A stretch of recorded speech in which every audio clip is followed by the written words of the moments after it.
Hey guys, Sai, welcome to Ace Podcast Nation.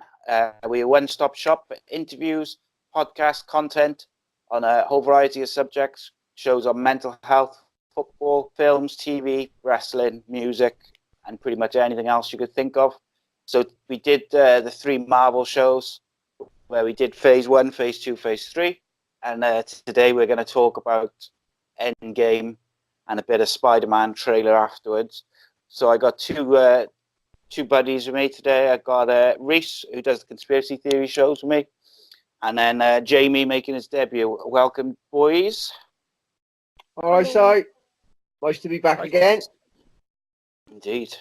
Welcome, Jamie. You all right, mate? I'm good, mate. How are you? How are you, Rhys? You well? We're getting there, mate. We're getting there. Sorted. So, Rhys, how many times have you seen this film? 6. No, you're ahead of me. Jamie, you went again today, didn't you? So, this is my third time. So you two are well up to date with everything. I saw it with my kids, and I saw it again then the other day, and I got to take the oldest one sometime this week. I don't know when yet, though. But yeah, how many times did you cry then, James? The first time you've seen her? 5 times the first time, and 4 times today.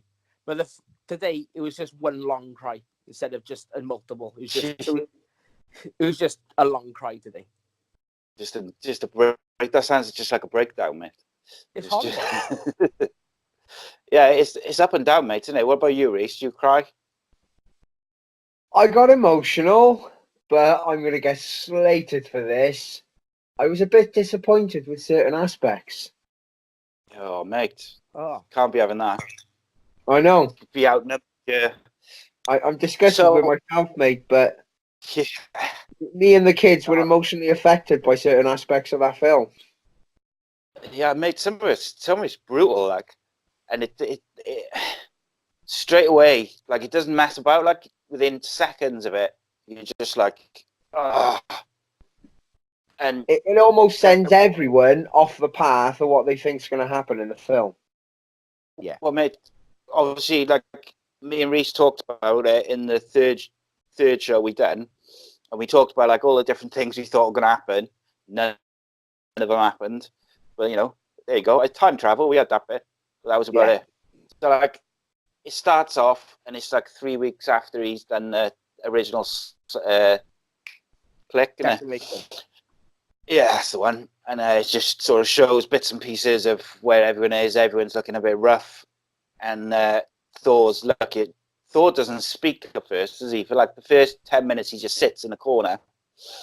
And obviously, you've got Tony Stark and Nebula in the ship. And it was weird because when I watched all the trailers, they sold you a bit, because the first trailer they put out, it was him doing the message run out to Pepper Potts or whatever, saying goodbye. And then the next trailer, he was back on Earth, so you didn't know which one was real. And that one of the few things I was disappointed with was how Captain Marvel just turned up and picked him up. There was no, I thought they should have seen her. She should have gone to Earth and then say, "Oh, Tony's in space, lost somewhere," and then she should have gone and found him, rather than they seem to sort of almost cut that bit out, and you have to just guess that happened. But yeah, and then so obviously then they, with Captain Marvel, they decide they're going to they find out where he is, because he snapped the stones out of existence, haven't he? So he's used them again. They all go there with Captain Marvel, and he gets an axe to the head. As you know, as PG film, so not. But what did you think of the initial that initial bit, James? I thought the opening was superb. I can sort of understand what you're saying about Captain Marvel just turning up and happened to be there with the Milano. But if you've seen Captain Marvel and the end credit scene, it sort of explains how she gets to Earth straight away. So you kind of need to see Captain Marvel for that tie-in, but you don't know if there was a tracking device on the Iron Man suit, so that they could say, "Oh, Tony's there, but we have no means of getting there." But she can obviously travel through space as she pleases. So that's the feeling I'm taking out of it.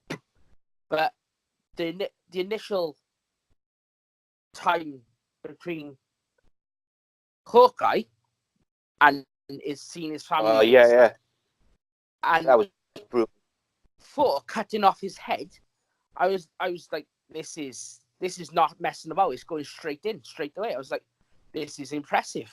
I need more of this. And then, Well, I didn't expect Thanos to die straight away. Like, I didn't expect him to die in the first 10 minutes, 15 minutes. And like you say, Hawkeye's, when his family disintegrated, that was pretty brutal. They hinted with the bow and that, and they set the scene a bit with the kids, didn't they? Like setting up the young Avengers with the obviously the last scene at the like the funeral-y thing. But we'll get there.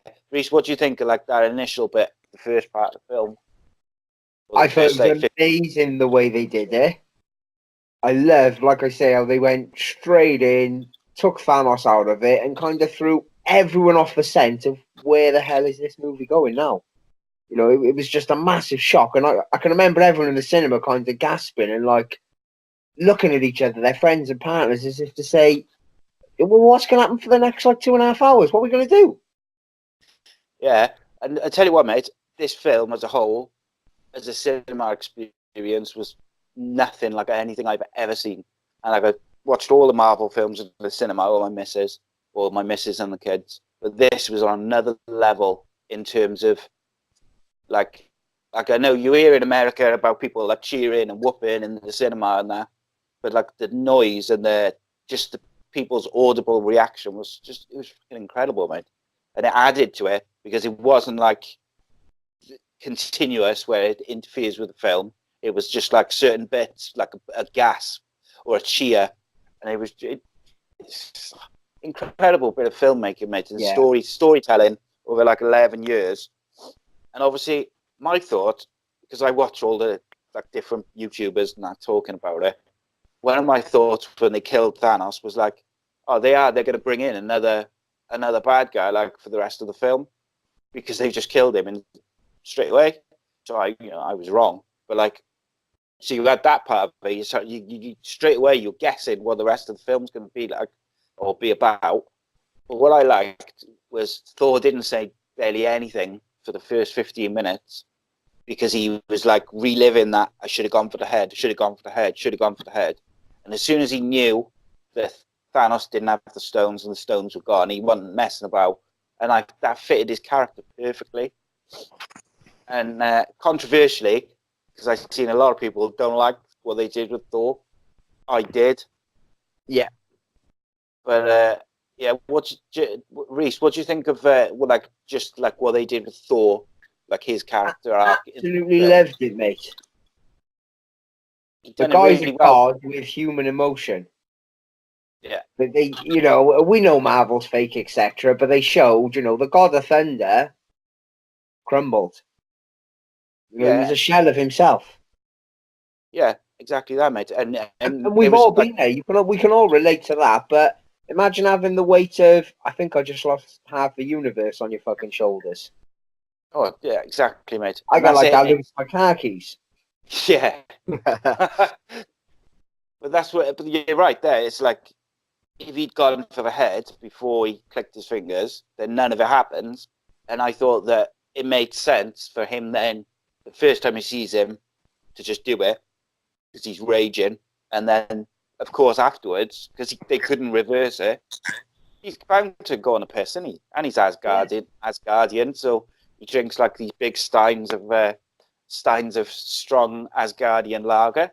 So, what do you think, James, of Thor's character in the film? His character arc in the last 3 films has been incredible. But the only problem I have with this is the way they addressed his PTSD. If you look at what they done with Tony Stark in Iron Man 3, it was superb. You couldn't have done PTSD on film any better, in my opinion. And then when you have this one, then Fat Thor is my favorite, and you got Rocket slapping him, telling him to pull himself together. You're like, how can you go from having been done it so well with Tony Stark to getting comic relief out of it with Thor? That's the only downside for me of it all. But like I said, I love Thor. Thor is probably my favorite Marvel character at the minute, and just keep doing what you're doing with him, because they're on a good roll with Thor. Yeah, and I think. Can I just interject on that one sec? Yeah, totally. That was my exact thoughts on the Thor Iron Man 3 situation. And after the second time of watching it, I watched it with one of my mates who's an ex-soldier. And he basically put it down to Iron Man wasn't a soldier. He wasn't in the middle of a war as such. That's the way he had to deal with it. When you're in the middle of a war and you're the ultimate soldier out there, a chat like that doesn't help. He said, I'd expect my mate to come up and slap me. Yeah, and then I saw that side of it. Rocket, Thor, they're alien warriors. They're a genetic race. They're way above us. And then they're in the middle of a war for the life fate of the universe. I don't think a chat would have helped there. Rocket stepping in and slapping him, I think, was spot on myself. You know what? I actually think of it like that, because I didn't the first time.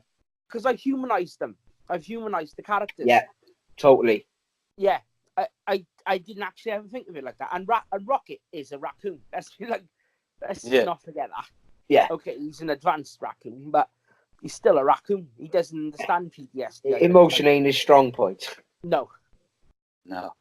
But yeah, I think with that as well, is I think because they did it so well in Iron Man 3, you compare the two. But like Rhys said, and like Iron Man's like a human, and before he was Iron Man, he was just a businessman who sold weapons.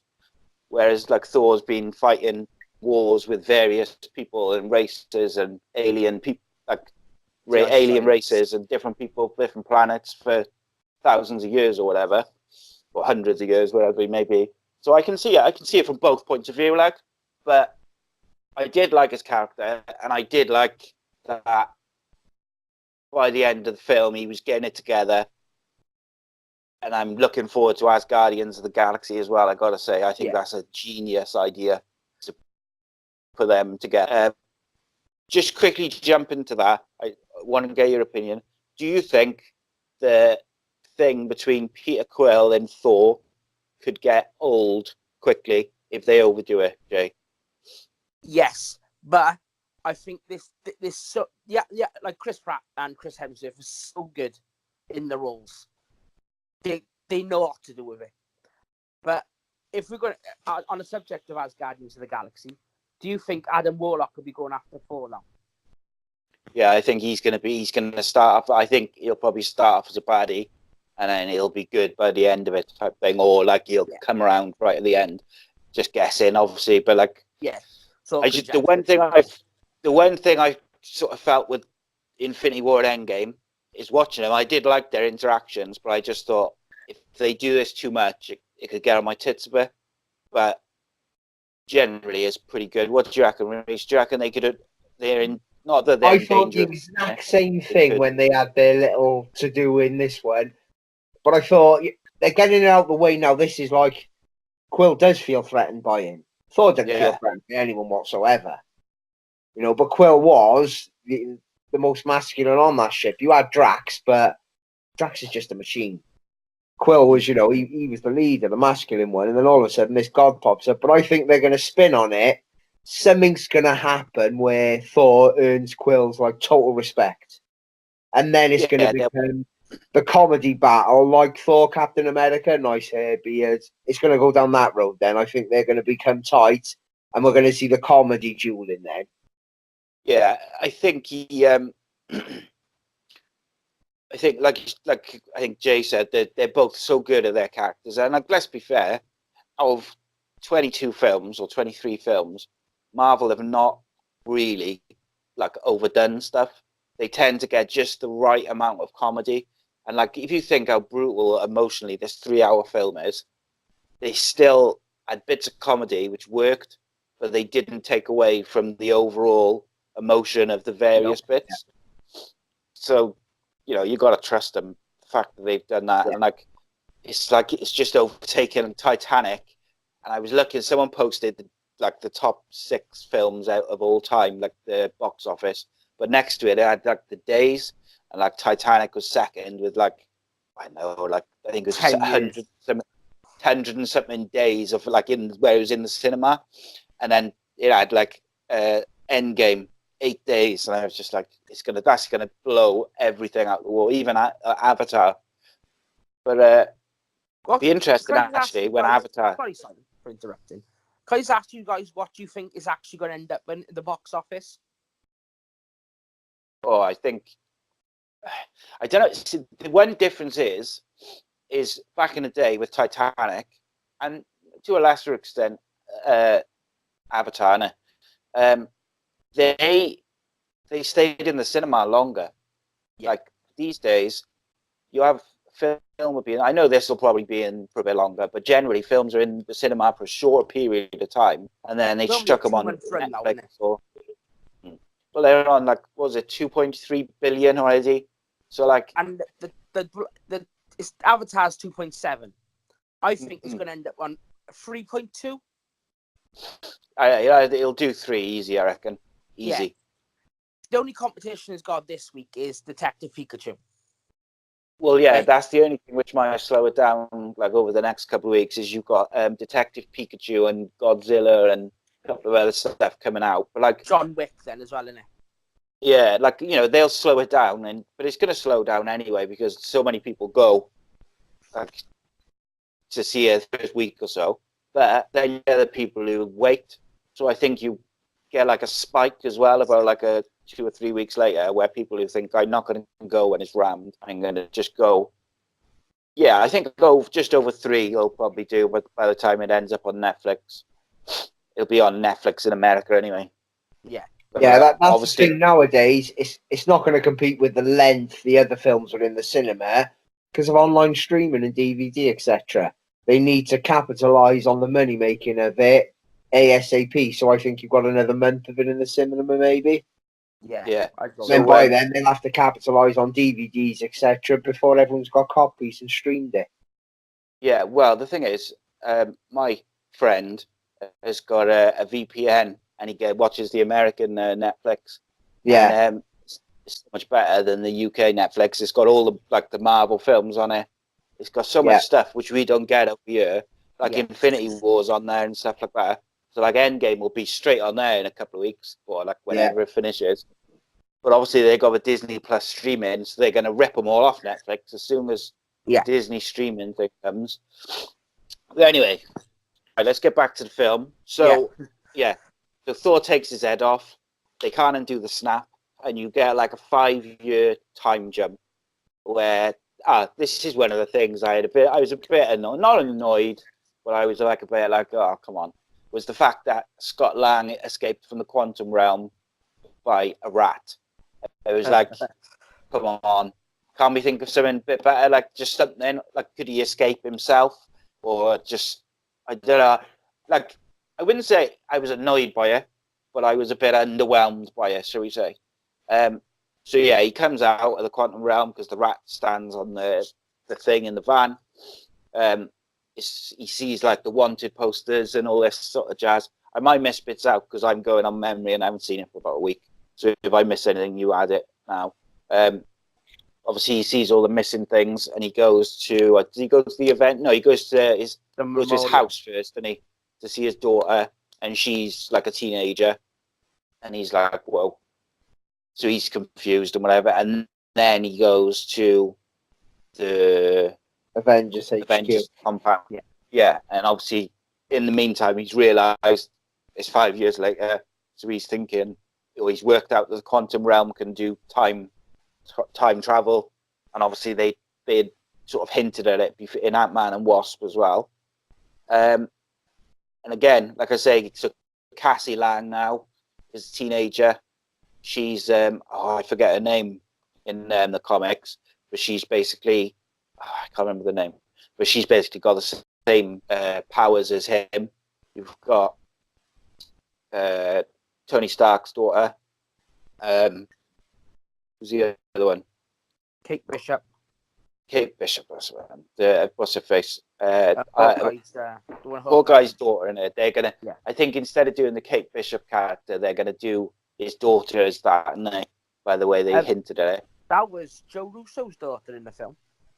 Yeah. Did you see? Did you spot Joe Russo as well in the group? I thought that was awesome. Character in the MCU. Yeah. And do you know what was wicked is like he came on the screen as I think that was in the 5-year like jump, wasn't it? As they sort of showing everything. So it goes through like a what are they called? Not like an Alcoholics Anonymous, but like a trauma group or whatever, where they group, and that's it. And then you've got Joe Russo who's playing a character. One of the other guys is the guy who created, I think it's Thanos, or one of the main characters from the film. He was one of the other guys. Captain America's there as well.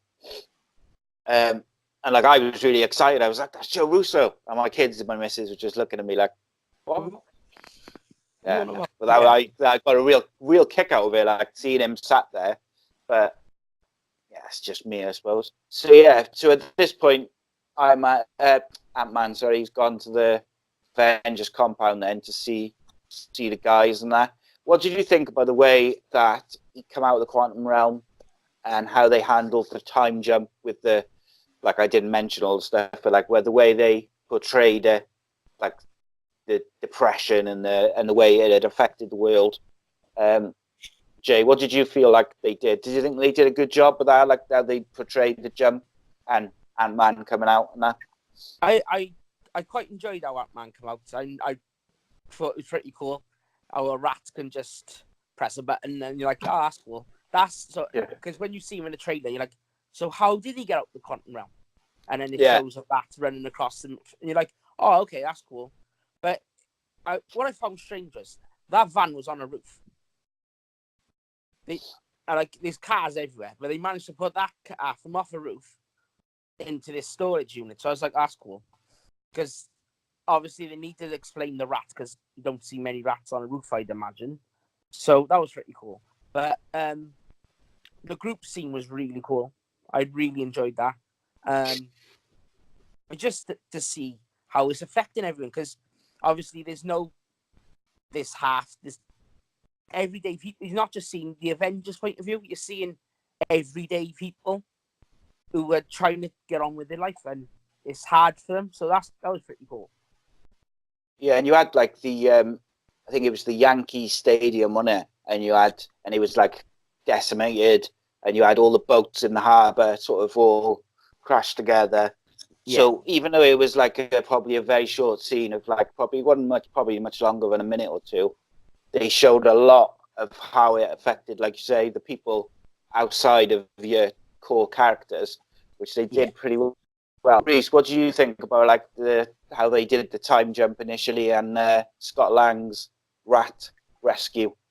I think the rat rescue, in a way, I think it's their cheeky little poetic justice. Thanos is the biggest, dangerous, baddest mother this universe has ever seen. Technically, he got done over by, one of the world's smallest creatures. Mm. So it's a bit of poetic justice there, I think. I suppose I didn't think of it like that. It's I don't know. Maybe it's because obviously we had so many theories about like this is going to happen, or they're going to do this, or they're going to this twist. And maybe I just bit in my head. I thought, I wonder how he's going to get out there, and he's going to do this, and he's going to use one of the. I think he was such a big part of the film, and the quantum realm was. They didn't need to dwell on that because they had so much more of it to come. Yeah. I guess, I can see that. Until you said it, then I wasn't disappointed by the way he came out at all. I didn't even think about it. Okay, so basically, I completely fucked it up for you. It just flowed for me because they had to do it early-ish. They had to get a lot in there. Yeah, and I mean, it's a 3-hour film, but they had so much they need to get into that 3 hours. Yeah. Imagine how much of that was cut. I guarantee it was about 4 or 5 hours long. Scenes. I bet it was a 9-hour film before the cut. Oh Jesus, yeah, I'd love to see that. I'd just watch the complete uncut first version. Oh. Be like heaven, that would. So like, so they go. So I'm going off memory now and Wikipedia, which is not very clear. So he goes to the Avengers Tower. He's like, I think it's Black Widow in it and Captain America there. Yeah. They're like, oh, there's a chance. There's a chance. We've got to do it, but we're not clever enough to do it. So we got to go and ask Tony. And he kind of makes the call, and they go there. Tony's got a daughter, which was awesome, and I like the way they did it.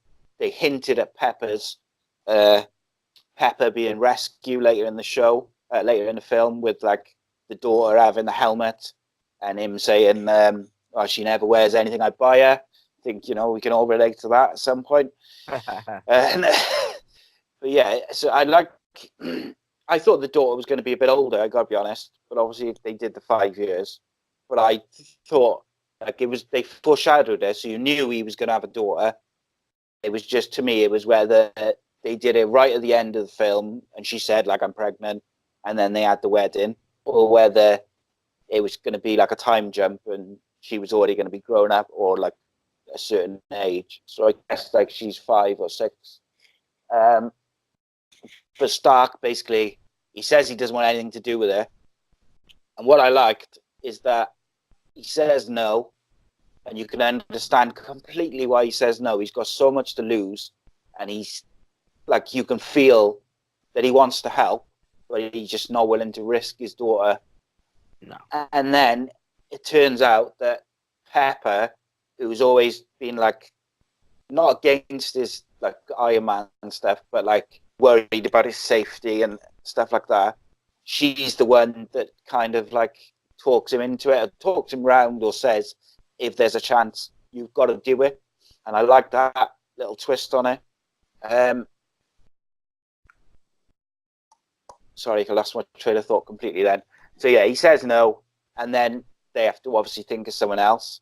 They go to see Banner, and this is the biggest single most thing that I was pissed off about, and probably the only thing that I was genuinely disappointed by in the whole film, was that Professor Hulk was already Professor Hulk, and they didn't give you the bit in between, because the Hulk arc in Infinity War was so big. He had this war between the two of them, and he's trying to not. Hulk doesn't want to come out. Banner needs him. You could feel like them fighting each other, and then they just jumped to that. And I felt like they really missed a storytelling trick there, where they could have shown him realizing that he's not a virus or whatever, and he can be a positive. What do you think about that, Rhys? I know I just rambled for like 10 minutes. I hated that with a passion, mate. That was a major disappointment for me there, what they did. I don't think it was the right time to introduce him as Professor Hulk. I don't mind that they introduced Professor Hulk, because I was expecting it and I thought it would be. But I think that after having that arc in Infinity War, you've got to show that struggle being resolved, not just be like, done. Because you're not giving us the payoff to his anguish. You've given us the anguish in Infinity War, but then you haven't really given us the payoff to that arc. However, Professor Hulk is freaking awesome. He was one of my favorite characters in the whole film. I thought that was the best version of Mark Ruffalo that I've seen. I really, really liked it. Although Infinity War, I thought he was excellent. But I really like Professor Hulk. The only thing I don't like is that he's a bit not as strong. But I like that, because he's never been done before in a film. I like the aspect that, now he can talk and he can have a conversation and he can make these little quips. I think it adds something to him, but I needed that progression.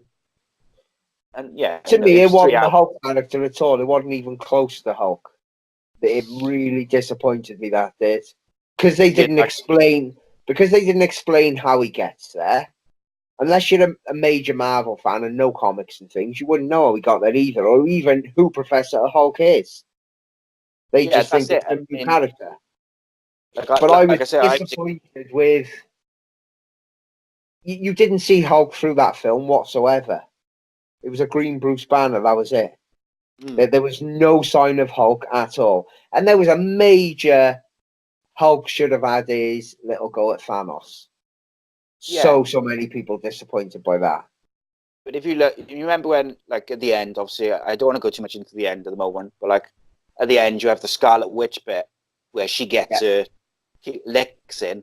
I was waiting for Hulk to get his lick. Like, felt like the whole build-up was him having this anguish in Infinity War. Then he was going to come back as Professor Hulk and give him a better match, or at least get a few licks in. He never quite got him. And I can see what you're saying. Like, I was expecting Professor Hulk. I knew he was coming. So I was ready for that. I was looking forward to it. But I can see what you're saying. Like, if you're not like me who watches loads of YouTube videos about the MCU, you might be a bit like, well, hang on. Last time we saw him, Hulk wouldn't come out, and well, how have we got? I was expecting him to do that storyline in this film.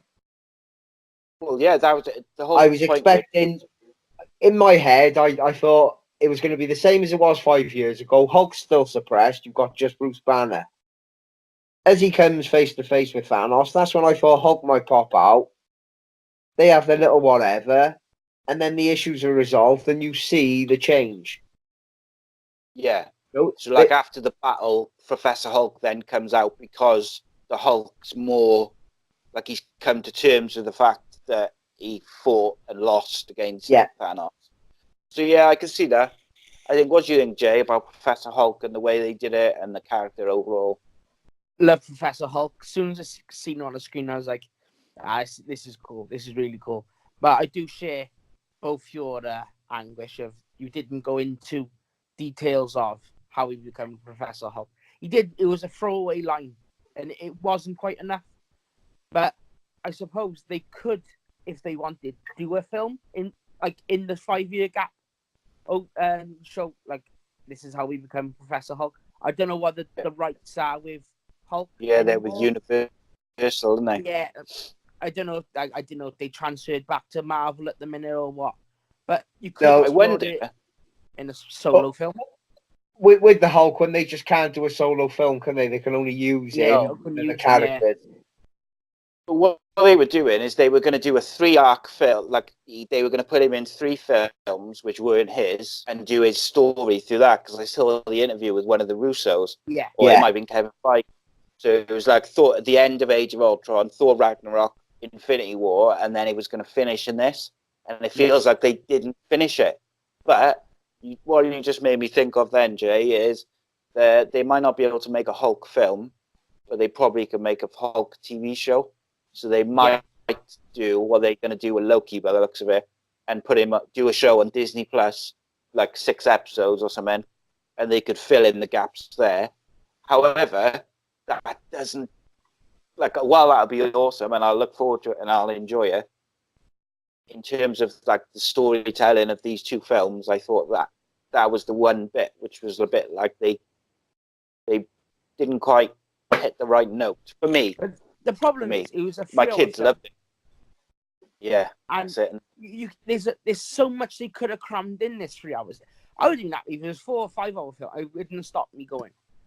But there's only so much they can put in a 3-hour film, and if it means not having that to have more of the final third, I'd have preferred more of the final third. Yeah, of course. And like that final third of the film was so epic, and you had to have that. You had to have every possible character you could get. You had to have that. Quick question, as I just diverge off that: were you disappointed in that final scene that they didn't sneak in any of the TV characters? Jay, they weren't allowed. Yeah, but they could have just maybe not the Netflix ones, but like your Phil Coulsons and your Agents of S.H.I.E.L.D. characters, they could have been And then, they got Howard the fucking Duck in there. So they could have just yes, had him in there. Did. Yeah, that was. I didn't see him. Quite cool. I didn't see him. I only found out afterwards. I did not see Howard the Duck when I watched it first time round. I seen him today because I was looking for him. Yeah, he's only briefly. He's behind. He's behind Wasp, I think, isn't he, or something like that. Right. So yeah, Professor Hulk comes in. He's signing autographs and he does a few little quips, which he's funny. He's good. I think I can't remember if they go to Thor or if they go to. No, they don't go to Clint then, do they? Clint. They go to Clint. Stark's back, so they go to see Thor, and he's chubby, and he's alcoholic, and he's like completely lost it. And playing Fortnite, which my kids loved. They and also they had what are their names? Korg and Meek. What's the other one? Meek. From Ragnarok, which I just thought was so happy to see them back, and they were in the battle at the end as well, and. Yeah, so we discussed Thor's character generally, but I thought they did that scene particularly really well, where they sort of look at him as if what the fuck's going on here, but and I thought that scene particularly, he did play off the sort of PTSD aspect of it quite well. I thought as it went on, it became a bit more comic relief. But that one scene where he's in the house and he's playing and he's drinking, and they're like, come on, we've got a chance to go in and do it all. And he's like, oh, do you want a beer? Yes. I like to think that's what I'd be like, to be honest. Yeah. I'm like a real life Thor, apparently. That's what I tell myself every day. You do mean the overweight alcoholic version, yeah? Yeah. Yeah, well, can't argue with that, mate. So I'll settle for that. The chubby Thor. Nice. I do like that Thor. I thought he was hilarious, and I really like Thor anyway. He's his favourite character in our house. My missus loves him. I think he's really funny. And yeah, I thought he did it well. I know some people didn't like it. They thought it was too much. But it's like what you guys said. If you had the chance to stop Thanos and you went for the chest and not the head, and then everyone died or disappeared, of course it's going to play on your mind, no matter who you are. So they had to show it, but it's Marvel. So they're not going to go and show him, I don't know, doing something a bit more serious or a bit more depressing. So it's going to have that comic side to it. It's not just that, he's never lost, basically. No. Well, yeah, he might have lost the battle, but he's never lost the war, and that war he lost. Yeah, if you think of all the Thor films, all the films he's been in, he is normally the one who comes in at the end, like he did in Infinity War, and crashes down. Same in Ragnarok when he gets his lightning powers and whatever. He's the one who comes in at the end and clears house, even in I think it was Thor 2 at the start, where the Warriors 3 are battling someone. World. He comes down and he saves the day, doesn't he? Or not saves the day, but cleans everyone out or whatever as they're getting outnumbered. So he hadn't been through that loss. You're right there, mate. Yeah. So this is where my notes, if you get a bit fuzzy. So I might get some of the time or the order wrong. So basically, Pepper convinces Tony or suggests to him that he needs to go and try. He goes to the Avengers facility and they start fiddling around and he's designing stuff. And I particularly I think this is after they go and get a Hawkeye, but I like when they sent Scott Lang back and he comes back as a baby and an old guy. And yeah. I thought that was a good way of showing that it works, but also that comic relief, because it was an emotional 3 hours. But what did you think of Ronin Hawkeye? Do you like him, Jay? I was never Hawkeye's biggest fan, but by the end of this film, he's up there now. Ronin, keep him. He's amazing. The way he was going about it in Tokyo was amazing. It was Those triads. It was wicked, wasn't it? It was brilliant, absolutely amazing. And yeah, I've always been a bit critical of Hawkeye. I was hoping he got decimated in the snap, but they obviously needed him. And when it was amazing. Just seeing him chopping people up, and chopping the triad. It's hard to believe it's a Disney film, and they're showing people having their necks cut. Yeah, they did it really well in that they just cut away, so it was like an F, but not. They still kept their PG-13. Yeah, he didn't have the blood and gore. Yeah, they didn't quite go all the way, but it was enough that it wasn't like Disney-fied and too sort of comic-y. No. I think I'm in the minority in that I really liked Hawkeye. I liked him in Avengers, other than I didn't like the story that he spent the whole film like mind controlled. But when they have the big battle in the original Avengers film, I love the way he's like shooting without looking, and he's doing all that badass stuff. Well, they've all got like powers and stuff, and him and Black Widow have got to rely on like hand-to-hand combat and stuff like that. I always enjoy that. The choreography for all of them, but those two in particular is always amazing. And I know some of it's probably, a lot of it's probably done by their stunt doubles. It's just so smooth. Yeah. Like it never looks like there's sort of. You never have a period where in those like hand-to-hand battles in any Marvel films where they, like sometimes you get like a split second where they're thinking about the next thing they got to do. They never have that. It's always just all over the place and done beautifully. Do you like Hawkeye, Rhys? I do now. Didn't like Same as Jamie. He hadn't really done anything for me.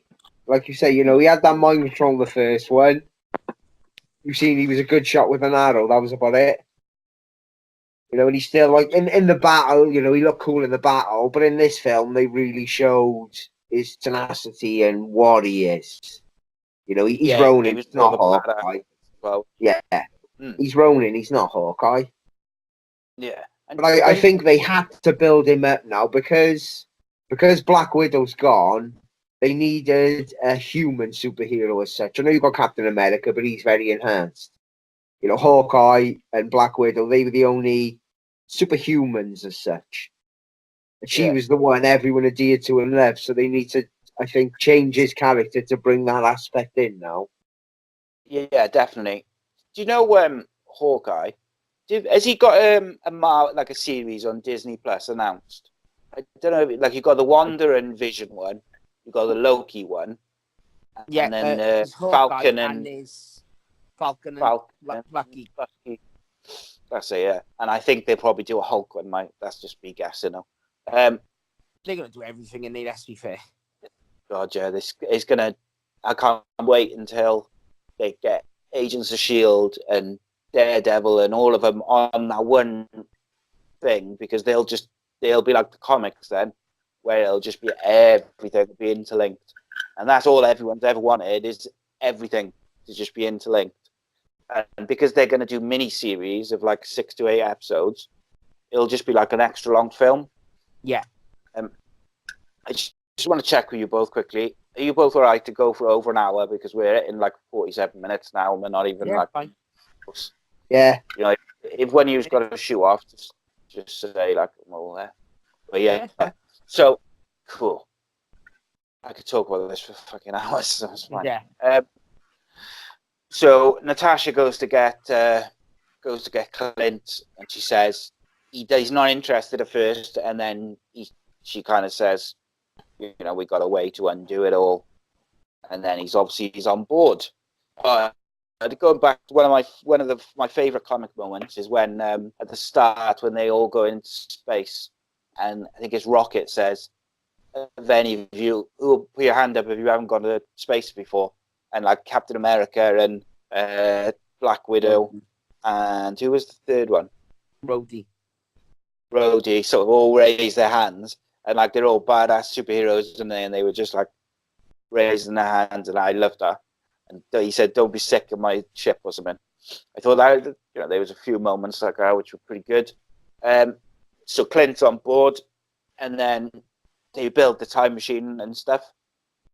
And what I liked for this part was that Ant-Man was going, he'd done the initial test, and he was going to go, and then he was like, he just at the last minute didn't think he could do it, or he just, not that he chickened out, like, but he was just, he didn't want to mess it up because they only had a limited supply of the quantums.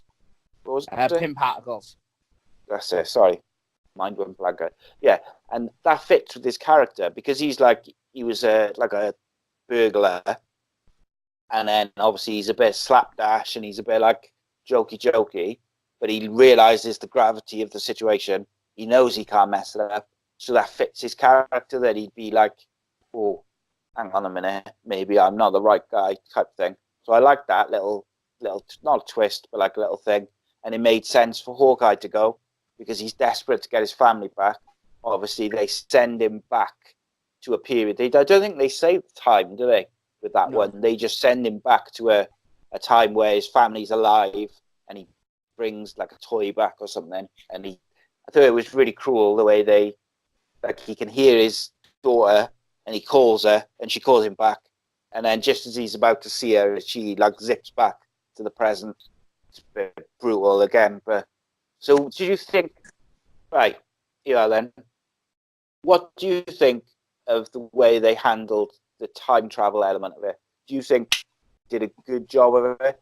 Because in my opinion, I thought they didn't make it too complicated. And I think the explainer with the ancient one made it that it was easy to follow. They could have easily made it super complicated. They basically went with, like, I don't know if you guys used to watch or have ever seen Dragon Ball Z. It's like basically that sort of time travel rules that if you go back and you change something, rather than it changing your future, it just creates another timeline. What do you think of how they handled the time travel aspect of it, Rhys, altogether? I absolutely love that because they've basically created a whole new concept of time travel. You know, when they're talking with War Machine and Ant-Man, and they're both going, you know, Back to the Future, Time Cop, through all these films, and they just shut it all out the water. And when he says, you know, what, but Back to the Future was a pile of shit, basically. I loved it. I thought that was amazing. Marvel have just revolutionised time travel.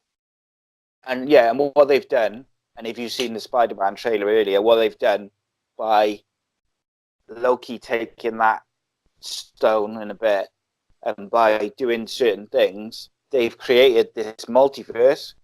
So rather than all of a sudden just going, oh, there's a multiverse, which they've touched upon anyway, they've actually done something which creates it for future films.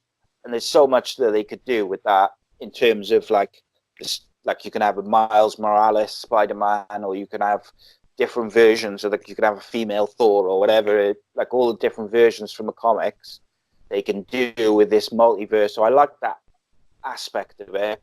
What did you think of the way they did the time travel, James? Would you have changed anything or done anything different? I would have kept it exactly as it was. It was perfect. And what about multiverses now? Such an easy way now to introduce the X-Men and the Fantastic Four. Yep, stay on a plate, isn't it? It's all there. I think it's ready to go. Time travel as well. It could have been really complicated, and then it could have been difficult to follow. So I like that they kept it simple. They explained what they needed to explain without it being like this big, long, huge scene of, oh, if this happens, this is what happens, and this. It was just, that's the timeline. This is what happens, and it was the right characters to do it. So we'll get to that. So then they all decide they're gonna. So Hawkeye comes back. It works. So then they're going to split off into teams and they go to different times to get the Infinity Stones. And they work out that the 3 stones were in New York in 2012 when they had Avengers 1. And this little bit, apart from the battle at the end, was my favourite part of the film, where they go back to 2012 and they give you the little lift scene, and Crossbones is back, and Captain America going, when he, instead of fighting them all like he did in Winter Soldier in the lift, he goes with Hail Hydra as like a nod to the comics as well. And I thought all the aspects to that were really well done. Captain America fighting himself was awesome. And it made sense because he thought it was Loki. So it was like, instead of like the present Captain America trying to explain his way out of it, it was like, nah, get into it. I thought it was excellent. So one bit I was a bit not as fussed on was in 2012 was when Hulk goes to like do his bit and he's like, he won't smash. So he just sort of like, rah, rah. I thought that was part of the Hulk character, which I didn't like. What did you think of 2012 part, Rhys? I loved it, mate. Battle of New York is one of the best cinematic experiences I've ever been through. That was awesome, all that. And I liked that Hulk bit where he did that and the little bits of smashing. That was the only bit of Hulk I liked throughout that film. Because, like I say, they made a new character there. There wasn't Bruce Banner and there wasn't the Hulk. I just didn't like what they did there at all, without explaining it. And I didn't like the way they portrayed him. He was neither of them, but he wasn't in between them either. There was no rage or strength there. And he was a bit too quiet and calm, even for Bruce Banner. He didn't have the comedy aspect of the other films.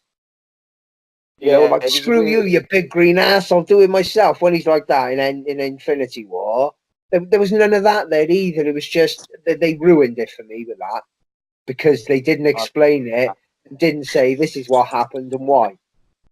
Yeah, and I think if they'd done that, you can get on board then, can't you? Because you can then develop an emotional investment in the new version of him. But because you didn't get to see him struggling to get Hulk back out, and then the sort of just, you know, agreeing to a sort of a half and half. You didn't see that struggle or whatever, so it was a bit of a gap there. So, Jay, what do you think of the 2012 part overall? You like that?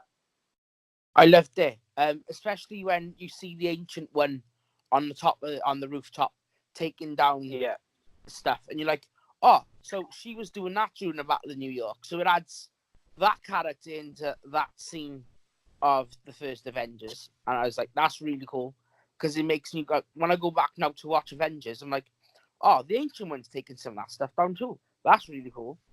So it's making me want to rewatch older films. Yeah, which I always watch many, but it was brilliant. It was really good. They did, and you wouldn't believe that different directors have directed the film. I know, no. It's like you'd think that they'd have been directed. Joss Whedon went with the first Avengers, and obviously the Russos now, but they had it spot on because they had to refilm when they were upstairs with Loki, and it was perfect. It was absolutely perfect. You wouldn't have thought there was different directors on the film. No, you'd have thought it felt like they'd filmed that when they filmed in 2012. It felt that good, that seamless. What I liked is I thought they had the perfect balance of a mixture of scenes from Avengers 1, just like little clips of when the Chitauri's on the side of the building, and then it clips you and you sort of spun around. So you're seeing the scene you've already seen, but it's like from a different angle because Tony's hiding around the corner. And like you say, mate, it was so well done that if someone told you, oh, we filmed that back in 2012 just because we knew where we were going, you'd believe them because it was so well done. So Banner goes to the Sanctum, tries to get the Ancient One to give it up, the Time Stone. She knew who Stephen Strange was already, which I thought, again, was really cool. She eventually agrees to give it to him when she finds out that Stephen Strange gave it up willingly, which, again, I thought was really good storytelling in that all along, she sort of said Stephen Strange is the best of us, and she knew she wouldn't give it to him under any circumstances. She wasn't having any of it. She took Banner out of Hulk's body. She wasn't doing it. And then as soon as he said, well, why did he give it up, or he gave it up, she was like, oh, yeah, straight away. And I like that because it was consistent with how they've portrayed her view of Doctor Strange. She's always said, like, he's the guy. Like, so then Captain America goes to get the Mind Stone, which is the Loki's staff, isn't it? And he fights himself, which is awesome. So well done. You couldn't. I was trying to spot the like the stunt double, and they never show it. You can never see his face, like, so it always looks like it's just him fighting himself. Which, you know, it's just graphics and video editing and stuff was spot on. And then Stark and Ant-Man go to get the case, which has got the Tesseract in. But what happens? Something happens, doesn't it? That they end up, just as they're about to take it, Hulk comes out of the stairs. Oh yeah, but it's the real Hulk in there, yeah. The good Hulk. Yeah, he bursts out the sort of the corridor because that's it. They make him take the stairs, don't they? Yeah. They all go in the lift after the Battle of New York with the Tesseract, and he goes to get in, and they're saying like, "No, you're too big" or whatever, and he goes down the stairs. So again, consistent, makes sense, continuity. You know, that's what Marvel is so good at. Is everything. The continuity is spot on. So eventually they get it, but they don't get the Space Stone. They get the other two, but they don't get the Tesseract because Loki disappears during the confusion, which is, again, excellent because you've got like this little thing now where no one knows what Loki, because they don't address it ever again in the film. They never mention it, nothing. So you're like, right, well, now there's a Loki alive somewhere who's in either a separate timeline or the multiverse. Are you glad that they came up with a way to keep him alive? But are you disappointed that he didn't get involved in the battle at the end, Jay? Because obviously he had come full circle and was now like he'd come round to being a good guy, and he by the end of or by Infinity War. Were you glad they kept him alive? Yeah, I love Loki. Tom Hiddleston is amazing as Loki. So as long as he's around, that's fine with me. Again, we don't know what's actually if he is dead, because he has sort of changed his timeline now, because he didn't go back to Asgard before, so that's different now. So he's somewhere, we don't know where. So that's pretty cool. So maybe the TV series will add to that. But this Loki, he's brilliant. He's been awesome since he was introduced. So let's just keep him. Let's make sure he's not dead. Keep him going. Yeah, and he's back to like the original version now, and he hasn't had that. This character now hasn't had that arc of coming around in Ragnarok and being good and being the hero. So he's back to like God of Mischief. What are you glad they kept Loki alive, Rhys? And oh, totally, mate. He's the baddie you all love to hate and hate to love. He just twists your emotions right round. But how can you not like that character? Yeah, he is. He's just got everything. I mean, he's funny, but I don't want him to be totally good because it loses a bit of him. You know, he's the God of Mischief. He's never going to be totally good. Yeah, and that's why I like him in Ragnarok so much, because he's kind of good, but he still tries to screw Thor over, but Thor sees it coming. So, yeah. So the Space Stone is gone with Loki, so they now have to work out a way to get it. Tony comes up with the idea of going back to 1970 to where they've got the Tesseract in like a shield base, which is the shield bunker from Captain America Winter Soldier, which I thought was an awesome little callback to that as well. So they go back to 1970 but it's their last part of their last Pym particles. So Ant-Man doesn't want to do it because he thinks they won't be able to get back. So they send Ant-Man back to the present, and Iron Man and Captain America go back to 1970 to get the Tesseract, but also to get some Pym particles, because Hank him and a young Howard Stark are working together. So, Rhys, tell me about the 1970 stuff, because there was loads in this, starting with the Stan Lee cameo right at the start of it when they go back. Yeah, when they drive past the base, you've got Peggy Carter. Yeah. You know, that was a major bit, that the Carter bit in the Captain America one. And I know I've got a bit ahead here, but the end of the film, when you see Captain America as he is, you still don't know if it's Agent Carter he spent that life with. Yeah. And do you know what I find amusing about that? Is at the end of, I think it's the end of Avengers, where, so it might be the end of Winter Soldier, where Bucky's in the museum, and Peggy Carter in that got a husband and kids, or had a husband and kids. Yeah. She obviously, in the meantime, had. So it begs the question: is that husband Captain America, because he always travelled back in time, or by going back in time and being her, has he just screwed some guy out of his wife and kids? Yeah, but it creates a new reality, doesn't it? So him going back, it wouldn't be him getting with her in Bucky's reality. That's already happened. It's split into a new reality, which opens the door for a whole new Captain America film if you wanted it. Agent Carter and Captain America.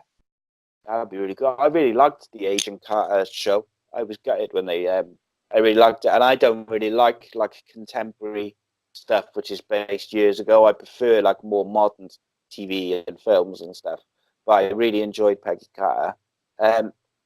Jay, what did you think of the 1970 stuff? Like, I thought the de-aging again was amazing. They done on brilliant. Some of the, like, Hank Pym was just looking spot on. Like, it was amazing. It was young Michael Douglas. It was really cool. And when he got like in going back to Winter Soldier, when he's like, oh, it's not Winter Soldier, Civil War. When Tony says, "You killed my mum," but he didn't really give a shit about his dad. Whereas now he sees that his dad loved him. He did absolutely anything for him. To put a new arc on that relationship, and I didn't watch Agent Carter, but to see Jarvis, I was like, oh wow, it's Jarvis. And my mate was like, man, if you watch Agent Carter, you've seen Jarvis already. I was like, oh, okay. So he's like, it's an Easter egg for me because I've seen him in the TV show, and that's the first recognized TV show. Yeah, it's character. The first TV show. Yeah. But he's like, I can see why you're excited because you finally got to put a face to Jarvis. I was like, yeah, this is so cool. This is so cool. But yeah, like it was all done perfectly. Like talking to his dad is really cool, and to be like, you're gonna be okay, and he's like, you're telling your dad that he's gonna be okay about you, and like that's really neat. Yeah, and what it did as well is it followed on from the bath scene, didn't it? where they had where he goes back and he's like speaking to his father or whatever. But like, so it carried on from that. And what I liked is it set the stage for what was going to happen at the end, because they were both obviously he was expecting Tony, and Tony was like had his daughter, and he was really worried that she was going to be blinked out of existence when they ended the snap. So it set the stage, like it changed. Like he'd already changed the way he felt because he had a daughter, but he kind of like it set the stage for that. So they get the space stone and they get the Pym particles, and then they return to the present. And then you had Rocket and Thor travel to Asgard to 2013, which is Guardians 1. No, sorry, 2013. Back to Asgard to Thor Dark World, isn't it? And you see Natalie Portman, except it's not Natalie Portman because she refused to be in it. So it's like someone who looks like her and some old scenes. Wasn't fussed on this Asgardy bit, really, other than the bit with his mum. Thor gets to see his mum. Obviously, so the day they go back is the day she dies, when the was it the Dark Elves come and kill her? it was relatively, so it was, it was Thor and Rocket on it, and they have like a bit of a chat, and Rocket kind of tells him to get his stuff together. But what did you think of it, James? Two seconds, lads, a minute. Well, you two carry on a minute. I really enjoyed that bit. Apart from, it again made me really appreciate For the Dark World, because there's another aspect of the film that those guys are there at that time. So it's like, that's really cool. The only part, like I said, the only part I didn't like all this bit of the film was that it just made Thor look, but like you said, well, he's not a human, he's a god. And I'm humanizing Thor. And now, thinking about it now, I'm like, oh, it's a bit silly. But that was the only part of the film where he had to slap. But he's with Rocket, and again, the Guardians are my favourite franchise in the Marvel cinematic universe. Star-Lord's my favourite. I love Star-Lord. I love Gamora. I love Mantis. Drax is amazing. But Rocket in this film is amazing. So anything with Rocket in is winning for me. So yeah, cool. Yeah, he's spot on, Rocket. He's really funny. I'm a bit disappointed that Gamora's gone back to like the original Gamora, but they'll tell the story. What did you think of the Asgard stuff, Rhys? I actually really enjoyed it because I think it gave Thor that closure he needed with his mum as well. Yeah. He never dealt with her death at all. Yeah, he took it hard as well, didn't he? So like, so yeah, again, continuity. They tied up another like a little story, which they had he was devastated by her death, but then obviously that film finished, and you went on to the other films, and it's just another thing that they tied off. The only massive bugbear I've got with when they go to Asgard, Heimdall would have knew that they were there. Yeah, there is that was my major bugbear. He knew everything. Nothing. Regardless of how they got there or whatever, he was the all-seeing. He knew everything, and there was no... I'd have liked to have seen him and Thor have the little meet like Thor and his mum did, because he would have known. Yeah, they could have just done a quick scene, couldn't they, of him just saying like, "Oh, Odin's son, welcome back," or something, just to himself, just to acknowledge that he knew they were there. But I mean, yeah, I can see what you're saying there. If that was a major thing for me, because in every time you see Asgard or anything to do with it, that the major part of it is nobody can get in and out of Asgard without him and the Bifrost. Yeah, that's it. I know they use time travel, so technically it's can you do it that way or can't you? But irrespective, he would have known. He had the sense. He knew every creature on the universe and where it was, pretty much. And as Guardians, he could look and see exactly where they are.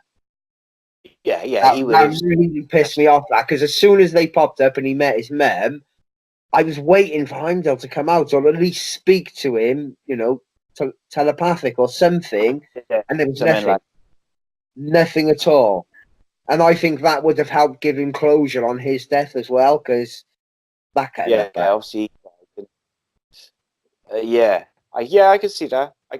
And obviously, he watched him die as well, didn't he?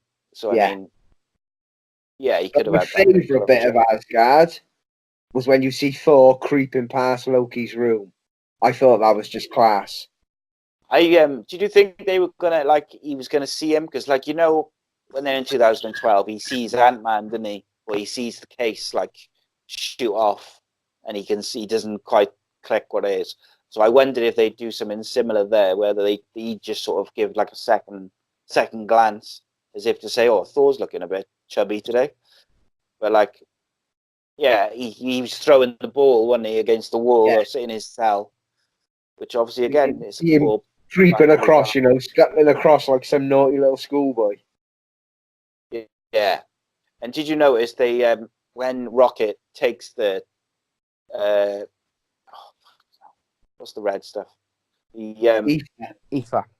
ether out of thanks, mate. The ether out of Jane Foster. You don't see it. You see him get ready, and you see like the back of her, and then it cuts away, and he's got her, and it's because she didn't want to come back. But anyway, I digress. So then the final team is Nebula and Rhodey get dropped off. Well, it's not the final team at all. Nebula and Rhodey get dropped off to Morag, which is the start of Guardians. They get dropped off by Black Widow and Hawkeye to steal the Power Stone. I thought it was quite funny. I thought I liked like the different angle of him dancing and singing, and like whereas you see it from his angle in Guardians, it's really funny and it's like he's quite cool. When you see it from like the outside, he looks a bit geeky and it's a bit funnier. Like, and then obviously this is where the problems start to come up then with Nebula, because she's back in that time. Her what is it? It's like a hard drive or whatever. Or a cybernetic eye, which records everything, lets Thanos and Co know that they're doing something with the future, and he works out that he must have been a success, and they're trying to undo it. So then, just after they get the stone, they just knock Star-Lord out quite easily, don't they? War Machine knocks him out. There's no like big confrontation, just a one punch. They steal the stone, and then just as they're leaving to go back to the present, Nebula starts twitching and glitching, and then she gets captured by Thanos, I want to say, or like, does she get captured by herself? It's by his ship, isn't it? Yeah. Oh, that's it. Yeah, he like sucks her up forever. Yeah. He does a Star Trek on her. Yeah. So, what did you feel about this, James? This one was a bit shorter, the Guardians scene compared to the other two. Well, like I said, Guardians is my favourite. So anything with Star-Lord dancing, I was happy with. So that was really, again, like you said, it's from a different angle, so that's cool. It was just as soon as you seen her glitching, you're like, oh, what's going on here then? And then projected it straight to Thanos, and you're like, oh wow, okay. So, and because this was the first time we'd seen Thanos since they cut his head off. Yeah. So you get to see a younger Thanos with his double blade, and you're like, oh, okay, he looks mental. So it's a younger, more powerful Thanos again, and you're like, yeah, okay, he's gonna find out now what's going on, and we'll go from there. I was a bit gutted you didn't see more of the Black Order though, because I've been when I said to Rhys in the last one we did with Phase 3, I was a bit disappointed with how they've portrayed them overall. I thought they could have done more with them, but then they're basically just henchmen, and henchmen always get a kill Thanos on his own. If you go from the comic anymore, and like they showed how powerful he was, didn't they? With like how he controlled Doctor Strange and stuff. What Rhys, what did you think about like the Guardians scene and that? Were you enjoying them? I anything with Quillen and his music, you can't help but just groove along to it. But the things that got me there, I mean, the thing with Nebula, it bugged me a bit because I thought, would it still be tied in there because of all the time difference and changes and going back in time and going to a new reality? I don't think they explained it well enough. And also, the pin particles, they only had enough for one round trip each. Yes, Captain America and Tony Stark went back to get more, but it didn't explain how Nebula got Thanos and the ship and everything else back. Where did them pin particles... I know Thanos, Thanos is a genius in himself, and Ebony Moore was, a genius. So they may well have replicated the pin particles, but it didn't say. So how did she get all them back through? Maybe. I mean, maybe because they had more pin particles, she could do it from her end. I don't know, but you see what I mean. In the machine, she used the fingers in the machine, and there was like a red substance in her fingers. Was it? Yeah, I'm they're sure pin particles, but it didn't explain where these pin particles came from. Well, yeah, but There've only been enough there for Nebula to come through on her own. That was it. or yeah, is but it when or is it one trip off whatever they're trying to drag through the quantum realm? Like it did again. That wasn't explained well enough. And they didn't wear the suits or nothing like that. So how did it not affect them coming through the quantum realm? Because he's a Titan, isn't he? He's the But most powerful being in the all of them galaxy. came through. He brought through his whole army, the Chitauri, everything. yeah, How did it not affect them? How did they get so much through? It was a big unanswered question for me. I know it doesn't really matter, but I'm one of them that I need to know the who, how, where, why, when. No one they do. Doctor Strange is doing his circle thing. Why didn't they just do that when they're on Titan in the first place to get back to Earth in Infinity War? Because he'd already seen the end, hadn't he? And they didn't. You don't really want to bring Thanos back to Earth. They wanted to keep him away and defeat him. When Tony Stark's like, "Oh, we're stuck here," you're like, "Well, no, you can just go like that, and you don't go. You can just go back when you want." If Doctor Strange was that worried about meeting Thanos, he could have gone at any time, but he chose not to, and he hadn't gone forward in time then. But then at the final battle, you see they were in Titan when they come through the portal. So you're like, "Oh, he can do it." They just didn't. But then again, depends where they came from. Yeah, but they would have gone back to Earth because he had the Space Stone anyway. But it's just it was one of them things. If he was that bothered about fighting Thanos, he could have gone at any time. That's the only thing which is a bit annoying for me. That's the plot I found today. So basically, So past Nebula, they capture Nebula from the present, good Nebula, and they send back the past Nebula to the present to be like a disguise or whatever, good old baddie stuff. But I felt like this was the part of the film where you were like, right, here we go.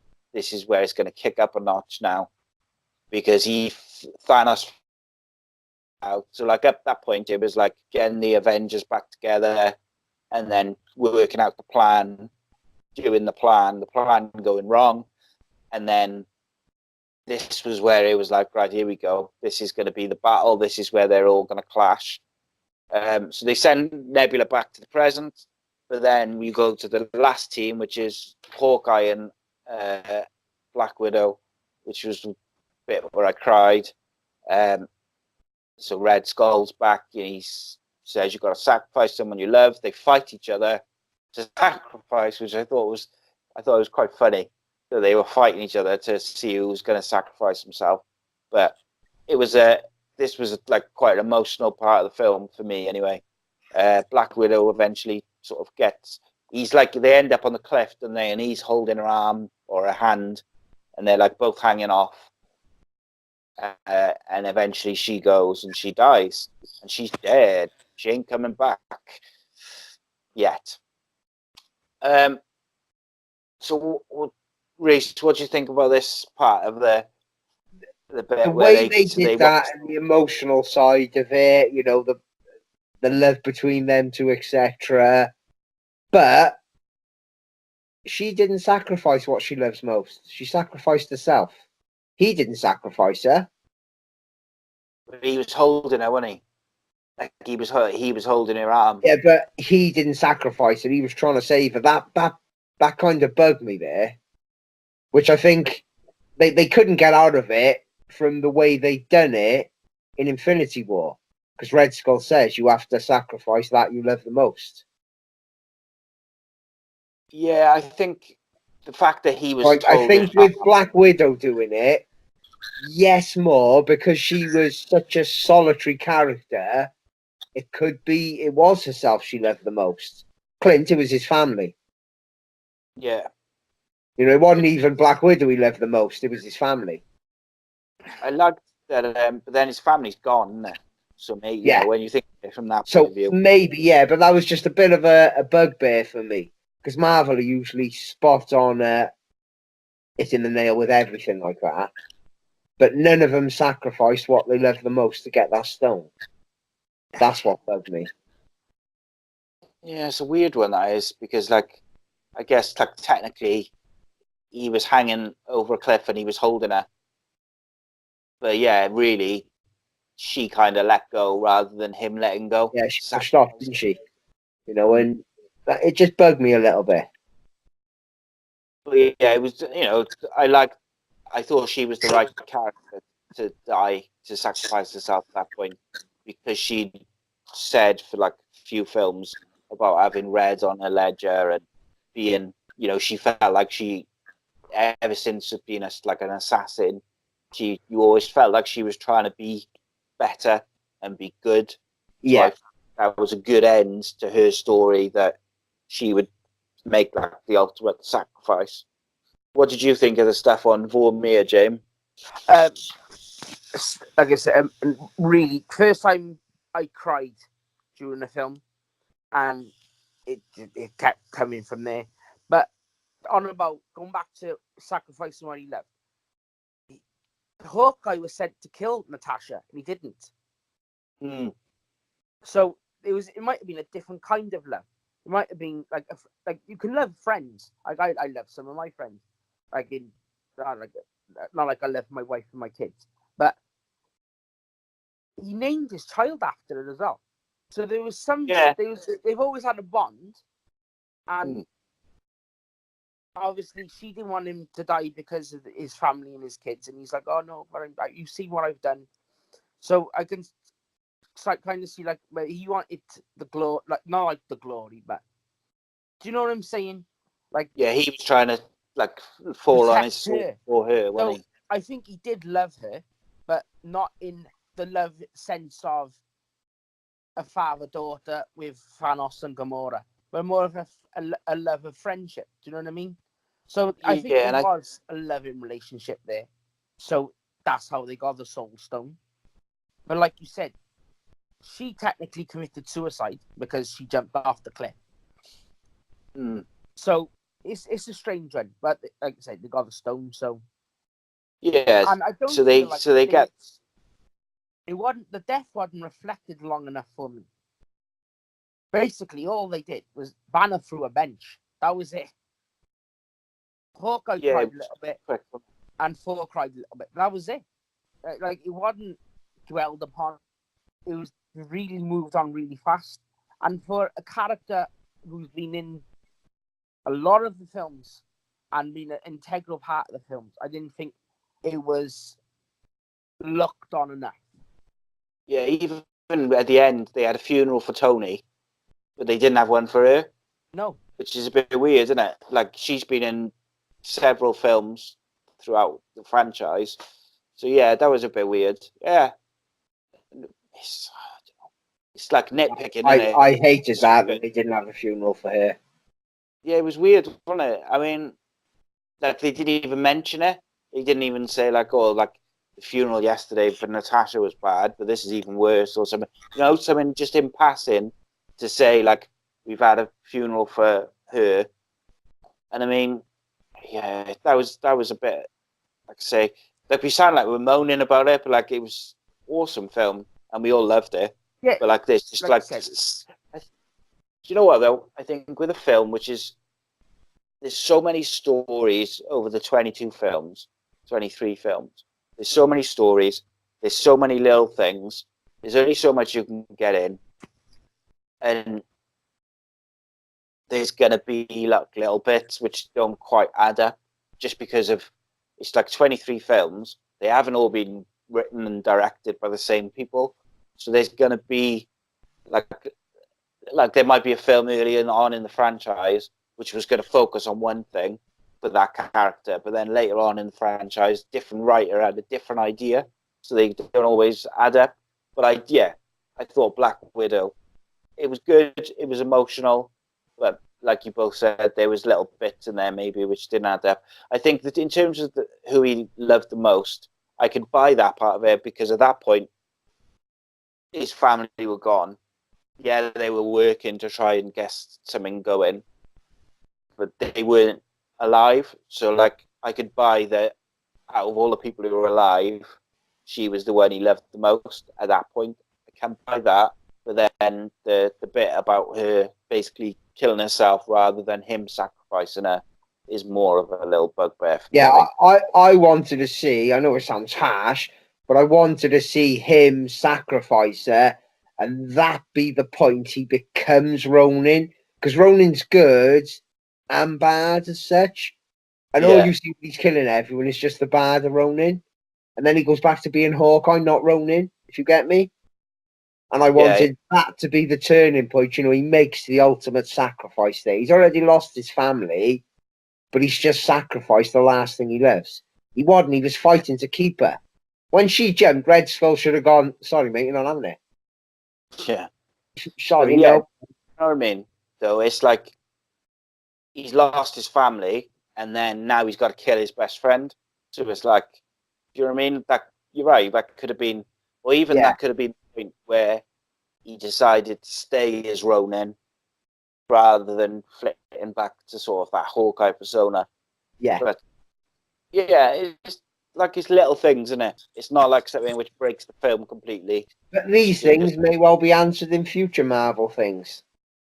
Yeah, and they're so good at stuff, innit? And like we're just picking minor points to find a reason to pick something. Yeah, that's it. Like we're going through the film bit by bit. You're gonna find little bits, but overall, mate, I would have given it. I think I gave it like a 9.75 out of 10. So I never give. It would have got a 10 out of 10 if it wasn't for what they did to Hulk. The other things I could put up with, but not what they did to Hulk. See, I like Professor Hulk. I just don't like they didn't explain it.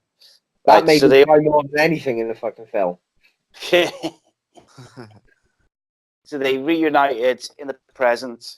The Avengers are fitting the stone into their Stark-created gauntlet. Banner says, like, I've got to click because I'm the only one who can take it. You've seen what happened with Thanos when he did it. So Banner does it. He clicks his fingers. You don't see anyone come back at that point. All you see is Hawkeye's phone ringing and it's his missus, which I thought was a good touch because I wondered whether they were just going to all like come back and you're going to get all like these scenes of people coming back. I liked that they did it quite subtly and his wife was just phoning. That was good. So you knew that they were back, and then literally straight after that, Nebula used a time machine to transport past Thanos and his warship to the present. And the thing was, tell you what was weird about that is they had to use the time machine to get Thanos and his warship there. But at the end, when like they all go and he's got all the Chitauri and all the various armies and stuff, some of them were up in space. So like they didn't come through the portal. Do you know what I mean? They were like, yeah. So it's a bit. Again, it's just like nitpicking for nitpicking, but so yeah, so basically they have a big battle now. Gamora rescues she like unties or unhandcuffs the good Nebula. They travel to the present, I think, or do they just get off his ship? I can't remember that bit. I think they just get off his ship. So you've got like good Nebula and Gamora from the past against the bad Nebula. They try and sort of talk her down. She goes to shoot one of them, Gamora or someone, and they sort of shoot her and kill the past Nebula. So you've got like good Nebula alive, and you've got Gamora back, but she's from pre-Guardians, so she hasn't met the Guardians, which I thought was really funny when she bumps into Star-Lord in the battle. So it was hilarious. So with the big battle, you have this sort of the main characters from this film, the original Avengers, are sort of battling it out. They're doing all right, and then they start losing, and Captain America ends up on his own. Did they do the hammer throw before everyone comes back? or after? It was before, wasn't it? Because you think that's the moment when he's going to win. He's going to kill. He's and then going to kill Thor again with Stormbreaker. That's it. Yeah, he's holding it over his neck, isn't he? Yeah. And then you see the hammer. Yeah, that was awesome. What a scene. And then basically everyone who's ever been in a Marvel film turns up, and Falcon says, "On your left, Cap." What a scene! What a scene! Where they all come in. It was just awesome. I get goosebumps every time I watch it.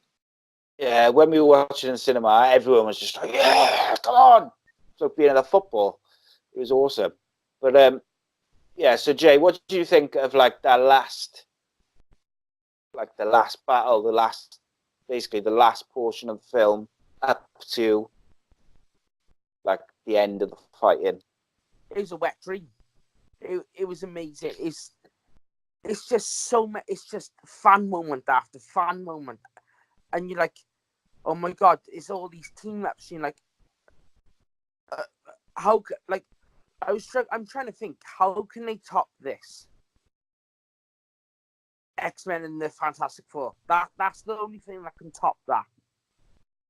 If it was the Guardians, the Avengers, Fantastic Four, and the X-Men all on one screen, that's the only way you could top it. Like, it was you had giant Ant-Man, you had just battering stuff, and you're like, this is amazing. You got Captain America wielding the hammer, and just one fan moment after fan moment. Yeah, more of this. Amazing. Yeah, like they teased with the kids throughout the film for like a few young Avengers. They teased the A-Force, which is like all the female superheroes, didn't they? Because they had like who was it? I think it was Scarlet Witch, Captain Marvel, Scarlet Witch, Rescue, Mantis, that's it. Gamora, Nebula, Valkyrie. That cracked me up when Mantis does a fighting pose. Mantis can't fight.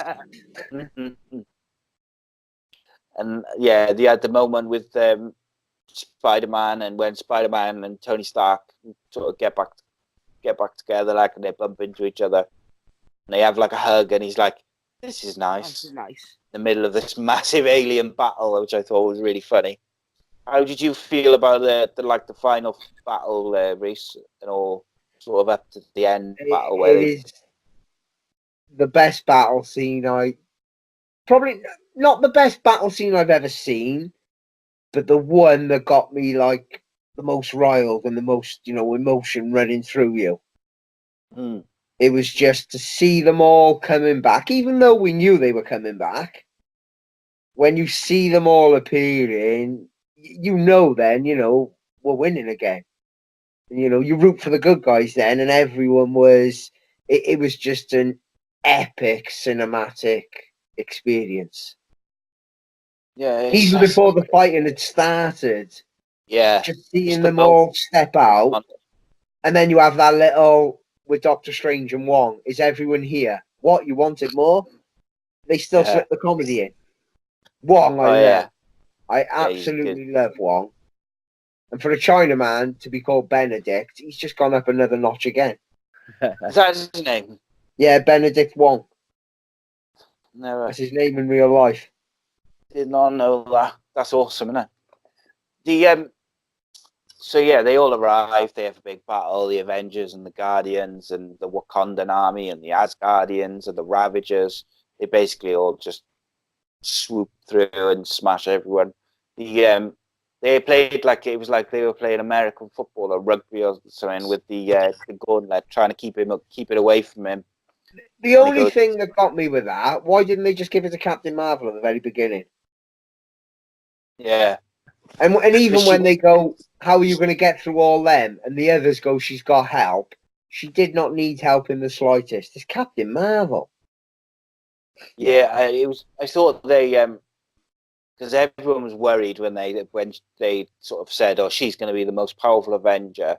I think it would have been a bit shit if she'd just come in this film after 23 films and just been like, "Yep," and just smashed him and Do you know what I mean? Like she just took all the glory after like all this storytelling. So I wanted something to happen to dampen her powers a little bit. Like she didn't go. I wanted him to take a bit of her power away, or dampen it, or do something to restrict her a bit, because nerf her a little bit. She's Captain Marvel, and if she was there at the beginning, Thanos would have been dead straight away. If they'd have given her that, the football, she'd have got it to the van straight away. It was the little things like that. She is who she is. You can't deny it. So they should have done something to dampen her powers a bit. Yeah. I mean, I did like the way they took her out of the equation in the end, where he takes the Power Stone as they're like struggling over the gauntlet, takes the stone out and uses it to like knock her out or whatever. So she's out of it then, which means you can then go back to like the core Avengers without her sort of taking too much of the glory or whatever. It's good that they point out though that she's basically, got to marshal every planet in the universe. Yeah, if that's where she. If Earth had her around 24/7, nobody's getting through. End of story. Yeah, certainly. But it also opens up now a line for super baddies, the Celestials, the Immortals. Yeah. We're going to get all these coming through now. Galactus is the one, mate. I think I think Galactus should be like the next big baddie that they build up to, because every time he's been done in a Fantastic Four film, they've completely fucked it up. I want to see him done right, and I think Kevin Feige and them, they'll do it proper. If they build him up like Thanos, give us like 8 years of just building him up. Be happy with that. But so they're kind of all struggling over it. Thanos is trying to click, he gets it. He's trying to click his fingers. Captain Marvel has a go. Iron Man and Thor and Captain America, they were all trying to like get it off him. And then he takes out them, and it's down to Iron Man and Thanos. And Thanos has got it, and he's got to click his fingers, and Iron Man sort of grabs it, and then he clicks his fingers, nothing happens, which was awesome. And then you see that Iron Man's got the gems on his suit, and he clicks his fingers, and I loved that they finished with "I am Iron Man," because that's how he, like the end of his first film, in the press conference where he says "I am Iron Man," and then they did a full circle and finished like that. How did he get the stones off the gauntlet?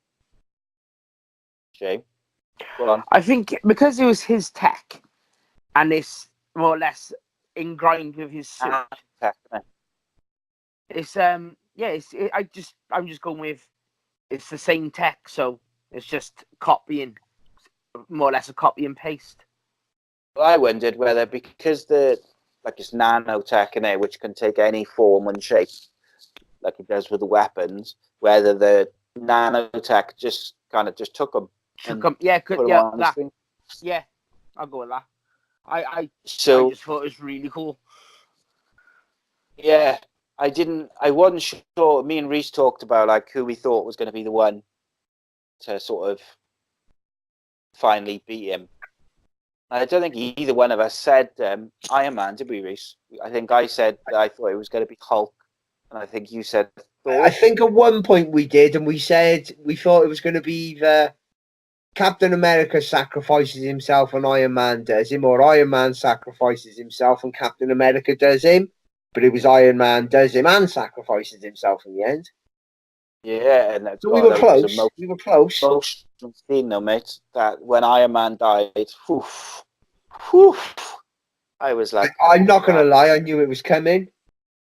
The day before I went to the cinema to see it, I overheard two boys talking. Oh no! I almost threw him through a shop window, mate. Oh Jesus Christ! I'm the worst for spoilers. I look at spoilers for fucking everything, even stuff I don't watch. I look at spoilers for it, and I avoid them. And I went the morning after it came out, and I was so happy that I didn't, because it didn't ruin it. Yeah, no, I knew that bit was coming, so I'd kind of already prepared for it. Yeah, that was the one moment which broke me, is when he died, because you had like They did it in like 3 stages. It got worse and worse each time. So you had like, first it was Rhodey, and it was like, oh, okay. And then it was Spider-Man, it was like, oh my God. And then it was his missus, and it was like, oh, no, can't do this. But was it the right choice to have Iron Man be the one, Jay, do you reckon? Yeah, it completed his character. From beginning to end. It started with Iron Man, it ended with Iron Man. So it was perfect.